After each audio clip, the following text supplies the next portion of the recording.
Bismillahirrahmanirrahim. Assalamualaikum warahmatullahi wabarakatuh.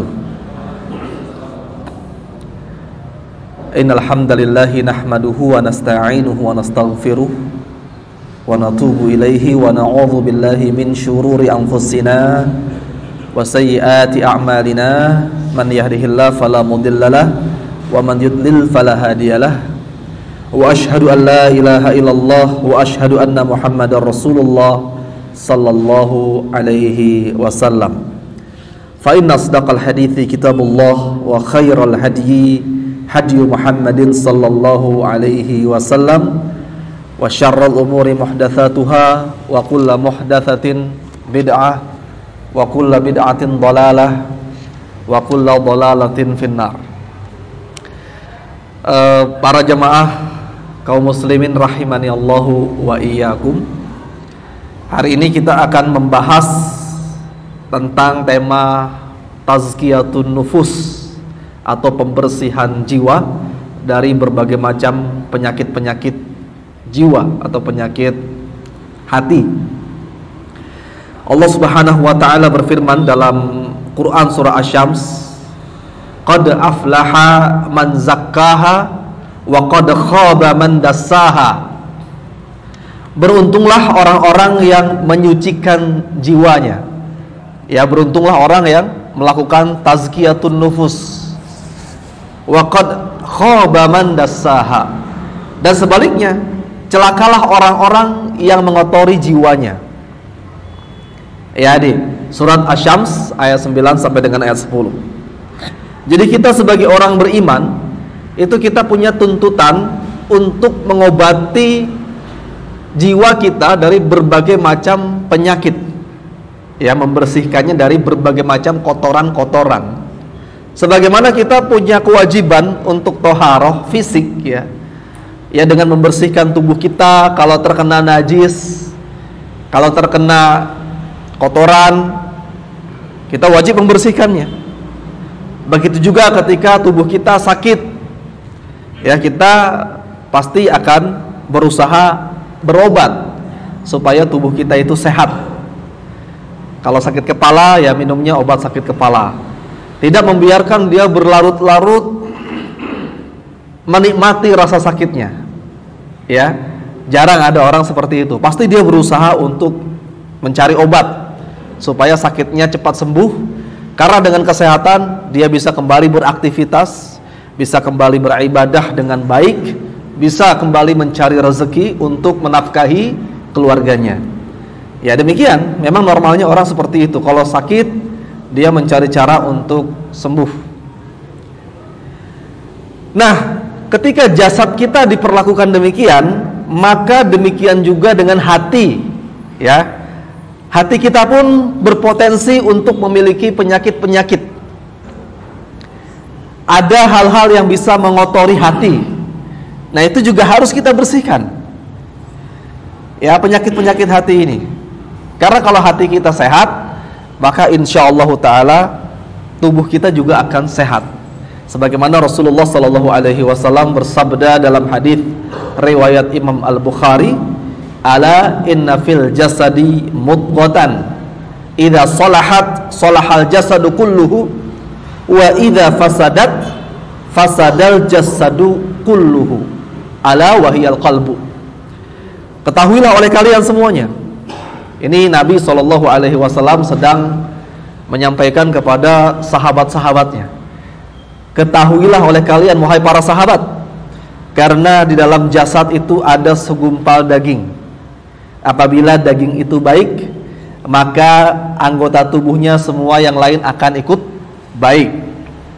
Tapi apabila ada kerusakan dalam segumpal daging itu, maka rusaklah anggota tubuh yang lainnya.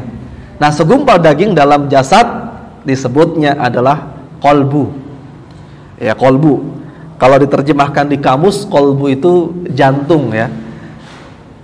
Cuman yang lebih tepat, ya, kolbu itu adalah hati. Nah, ini. Jadi menjaga hati adalah salah satu kewajiban kita.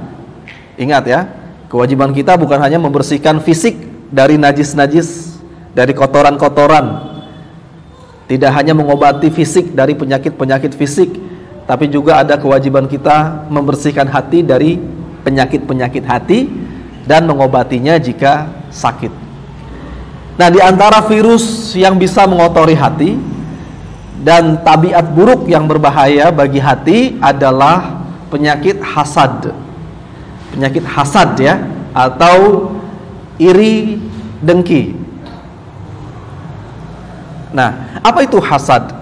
Ya, hasad itu adalah menginginkan hilangnya nikmat yang ada pada orang lain. Dan ia pun mengharapkan kenikmatan yang ada pada orang lain itu berpindah kepada dirinya. Dia ada dua ya ketentuan karakter orang yang hasad, yaitu dia tidak senang ketika melihat kenikmatan itu dirasakan oleh orang lain.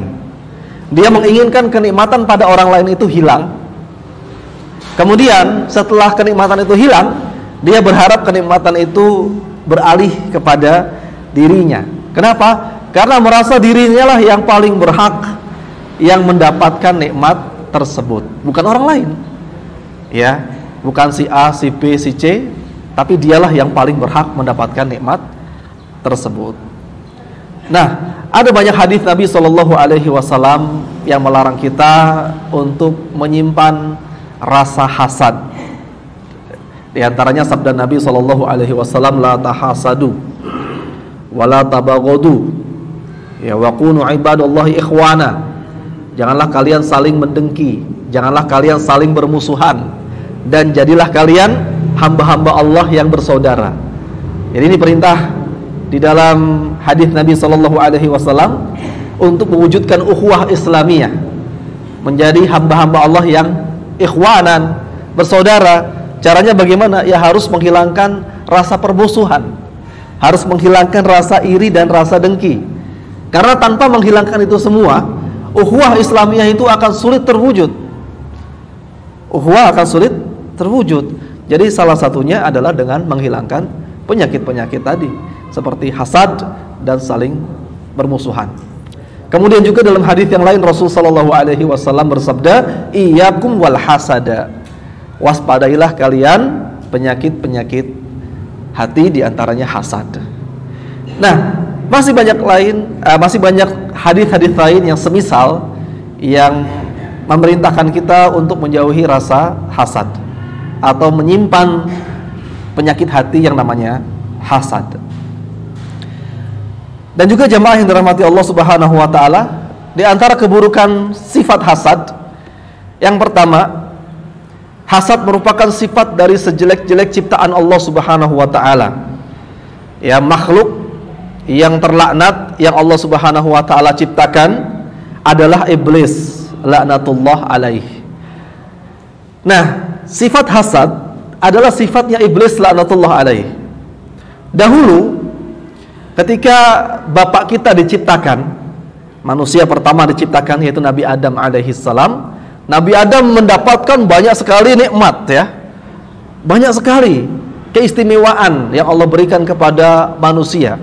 Nabi Adam alaihissalam, yaitu diciptakan langsung biyadaya, dengan kedua tangan Allah Subhanahu wa taala, dan diciptakan dari tanah. Tanahnya itu tanah mana? Ya. Apakah tanah bumi atau tanah surga? Tanah surga. Tanah yang sangat istimewa. Ya. Karena Nabi Adam alaihissalam diciptakan di surga, bukan diciptakan di bumi. Sehingga bahan-bahan pembuatannya pun bahan-bahan yang berkualitas, yang menciptakannya langsung dengan kedua tangan Allah Subhanahu wa ta'ala.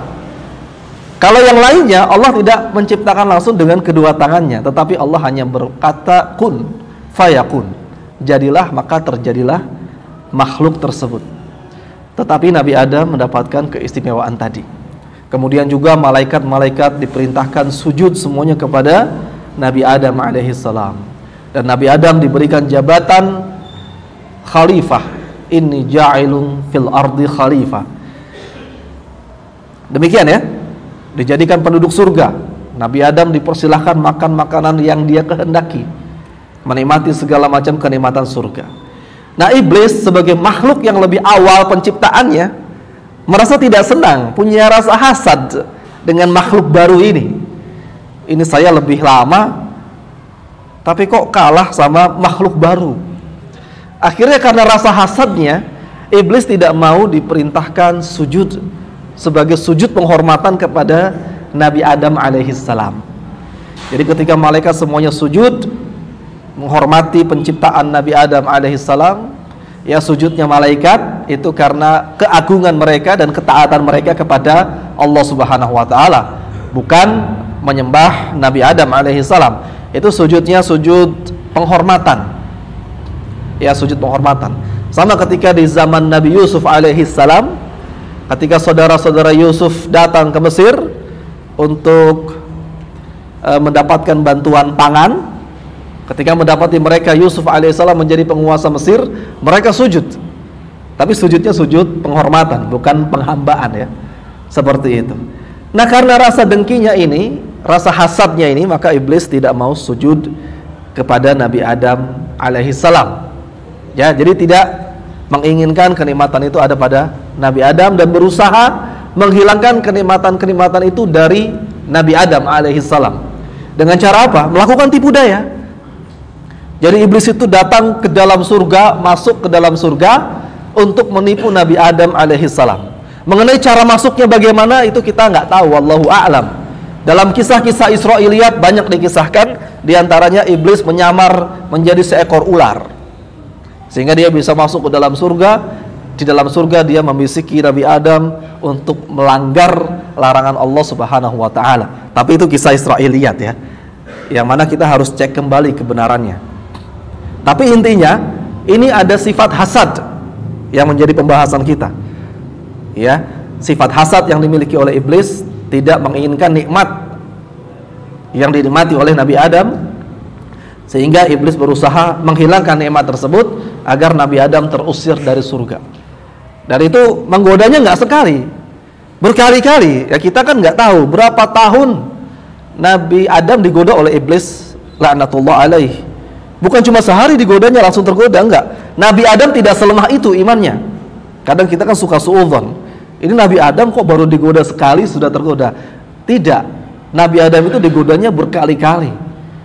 Mungkin ratusan tahun. Sudah sempat tinggal di surga selama ratusan tahun. Selama ratusan tahun itu digoda oleh iblis laknatullah alaih. Maka akhirnya tergodalah Nabi Adam alaihissalam, kemudian terusir dari surga. Dan senanglah iblis. Jadi sifat hasad itu seperti itu ya. Senang ketika orang yang menjadi objek hasadnya kehilangan nikmat. Senanglah iblis, gembira iblis ketika Adam diusir dari surga. Ini. Jadi sifat hasad adalah sifat iblis. Dan ini dosa pertama ya, dosa pertama yang ada di alam semesta. Bukan hanya dosa di langit dan bumi, tapi dosa pertama kali adalah sifat hasad yang dimiliki oleh iblis. Yang kedua, hasad juga sebagai dosa pertama di muka bumi. Ya, dosa pertama di muka bumi yang dijangkiti atau yang diidap oleh putra Nabi Adam bernama Qabil. Ya, Nabi Adam punya dua putra yang kembar, bukan kembar ya, adik kakak, Qabil dan Habil. Nah, si Qabil ini dia punya rasa hasad kepada Habil. Kenapa? Karena Habil dinikahkan dengan wanita yang lebih cantik daripada Qabil. Dia tidak senang. Kenapa yang mendapatkan istri yang lebih cantik adalah Habil, bukan saya? Padahal istri dia itu adalah saudara kembar saya. Jadi syariat Allah Subhanahu wa taala pada zaman itu menikahkan secara bersilang ya. Jadi ketika Qabil lahir, dia punya saudara kembar perempuan dan itu sangat cantik. Nah, Qabil maunya dinikahkan dengan saudara kembarnya ini yang lahir bareng sama dia. Tetapi ternyata syariat Allah Subhanahu wa taala menghendaki supaya tidak boleh dinikahkan saudara kembar. Jadi nikahnya dengan adiknya. Ya, seperti itu. Maka menikahlah saudara kembarnya Qabil yang cantik ini dengan Habil. Maka Qabil iri dengan Habil, kok dia yang dipilih dan dinikahkan dengan wanita yang lebih cantik. Maka dengan rasa hasadnya ini, Qabil menyimpan kebencian terhadap Habil kepada saudaranya sendiri dan berusaha untuk membunuhnya. Ya, berusaha untuk membunuhnya. Maka terjadilah pembunuhan. Terjadilah pembunuhan pertama kali di muka bumi. Ya, pertama kali di muka bumi itu terjadi pembunuhan pada zaman Nabi Adam alaihissalam karena sifat hasad. Awalnya sifat hasad dulu. Jadi nggak mungkin orang langsung membunuh tanpa ada unsur kebencian. Jadi orang bisa sampai membunuh, bisa sampai menganiaya orang, itu awalnya karena ada rasa kebencian. Kalau tidak ada rasa kebencian, nggak mungkin orang sampai tega membunuh orang lain. Gitu. Apalagi ini adalah saudaranya sendiri. Maka disinilah Imam Al-Qurtubi rahimahullah mengatakan bahwa hasad atau dengki adalah dosa pertama yang terjadi di langit dan dosa pertama yang terjadi di bumi. Jadi kalau kita kenal dosa-dosa besar, seperti Imam Az-Zahabi punya karya fenomenal Al-Kabair, dosa-dosa besar, maka dosa besar yang pertama kali terjadi itu adalah rasa hasad, ya, sifat hasad di langit dan di bumi. Ya, itu ya, sifat iblis dan juga dosa pertama di bumi. Yang selanjutnya yang ketiga, ya, keburukan hasad ya. Hasad merupakan sifat ahlul kitab Yahudi dan Nasrani. Kenapa mereka punya sifat hasad? Ya karena mereka tidak suka dengan diutusnya Nabi Muhammad sallallahu alaihi wasallam dari bangsa Quraisy, dari bangsa Arab. Karena sebelum-sebelumnya nabi-nabi itu berasal dari Bani Israel. Ya, Bani Israel. Maka orang-orang Yahudi dari Bani Israel berharap nabi terakhir itu dari kalangan mereka. Dari kalangan mereka. Nah, mereka tidak senang dengan diutusnya Nabi Muhammad sallallahu alaihi wasallam yang bukan dari kalangan mereka. Nah, ini dikisahkan dalam Al-Qur'an surah Al-Baqarah ayat 109. Wadda katsirun min ahlil kitab law yaruddunakum min ba'di imanikum kuffaran hasadan min 'indi anfusihim min ba'di ma tabayyana lahumul haqq. Sebagian besar ahli kitab menginginkan agar mereka dapat mengembalikan kalian, wahai orang-orang mukmin, kepada kekafiran setelah kalian beriman. Jadi misi besar ahlul kitab adalah memurtadkan umat Islam. Mereka ingin memurtadkan umat Islam. Kenapa? Hasadan min indi anfusihim. Karena rasa dengki, rasa hasad yang timbul pada mereka mim ba'di ma tabayyana lahumul haqq, setelah datang bagi mereka kebenaran. Nah, di sini Abul Aliyah, seorang ahli tafsir, mengatakan mim ba'di ma tabayyana lahumul haqq, sesudah datang kebenaran yang nyata kepada mereka, maksudnya adalah mereka itu sudah dapat kabar yang sangat jelas dalam Taurat, dalam kitab-kitab suci mereka, bahwa ada nabi terakhir yang bernama Muhammad sallallahu alaihi wasallam. Itu yang dimaksud dengan mim ba'di ma tabayyana lahumul haqq. Kebenaran nyata datang kepada mereka. Walaupun ada tercantum di kitab mereka, tapi mereka ingkar. Mereka tidak mau beriman kepada Rasulullah khatimul anbiya wal mursalin, ya, penutup para nabi dan rasul, yaitu Nabi Muhammad sallallahu alaihi wasallam, karena bukan dari golongan mereka. Ini kata Abul Aliyah. Sehingga mereka ya murtad. Bukan murtad ya, i'rad, berpaling, ingkar kepada kerasulan Nabi Muhammad sallallahu alaihi wasallam. Nah, selanjutnya jamaah yang dirahmati Allah Subhanahu wa taala, orang-orang yang hasad, ini keburukan lain ya dari sifat hasad. Yang keempat, mereka ini adalah orang-orang yang secara tidak langsung sudah tidak ridho dengan takdir Allah Subhanahu wa taala.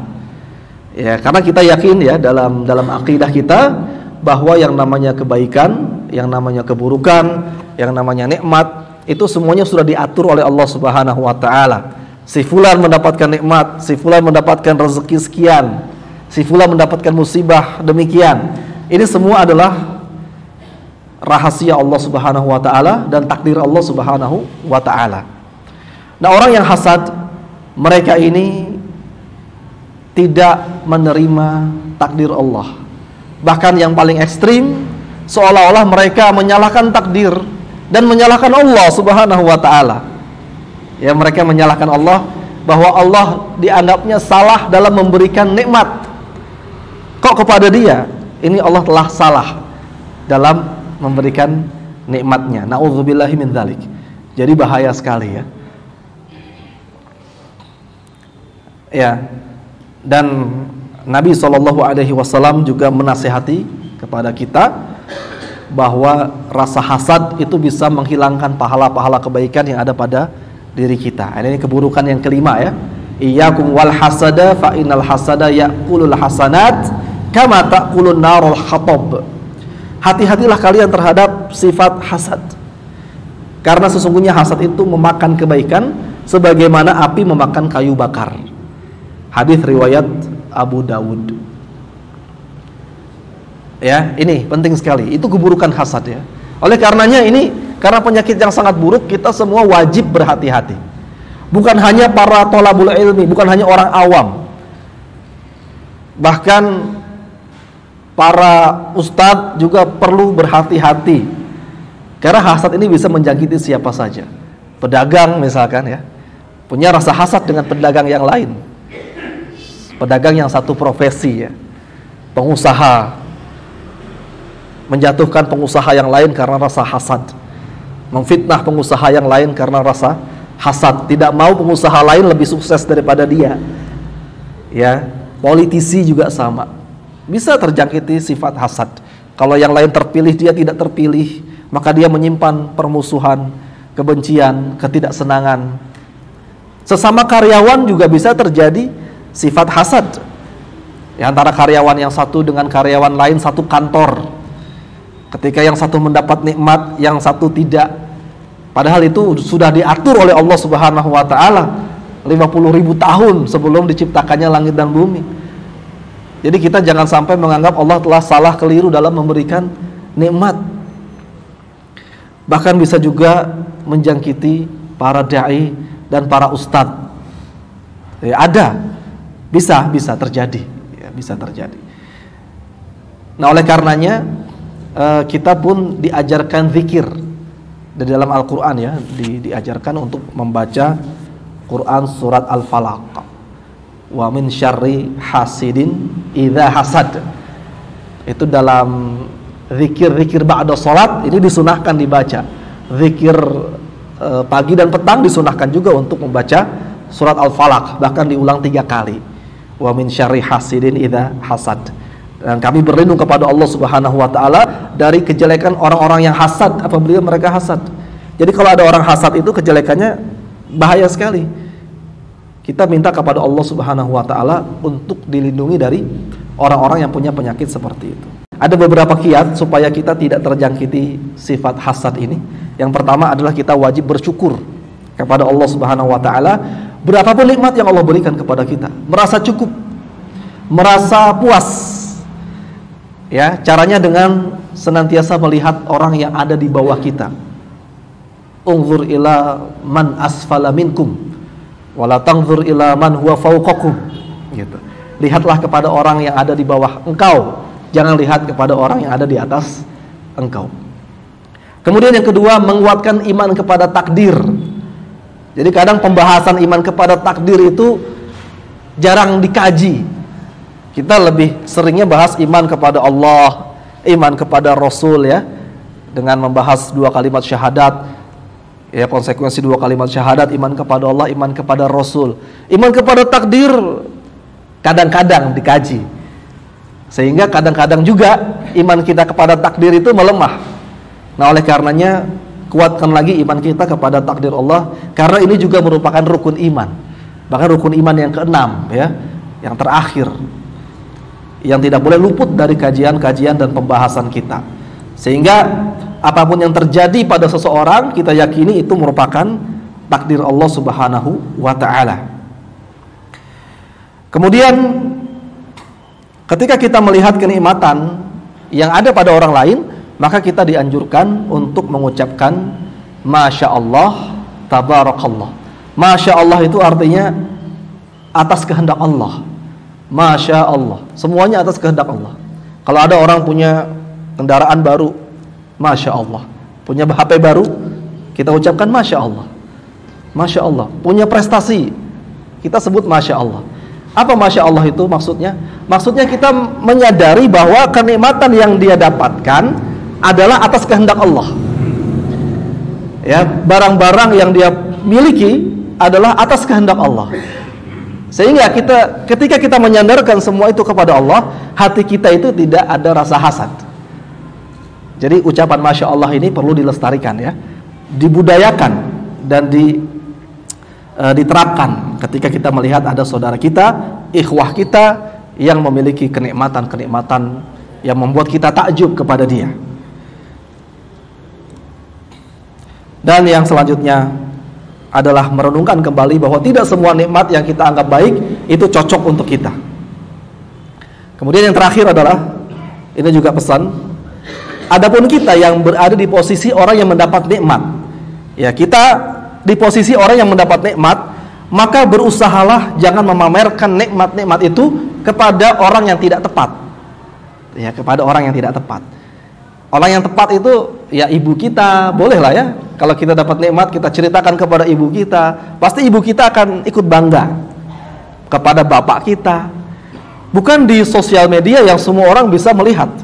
Karena ini nanti akan berpotensi menimbulkan rasa hasad bagi orang yang melihat, yang mereka tidak senang dengan kita. Gitu. Jadi jangan sering-sering memamerkan kebahagiaan-kebahagiaan, kenikmatan-kenikmatan kepada semua orang. Karena nggak semua orang itu suka sama kita, gitu.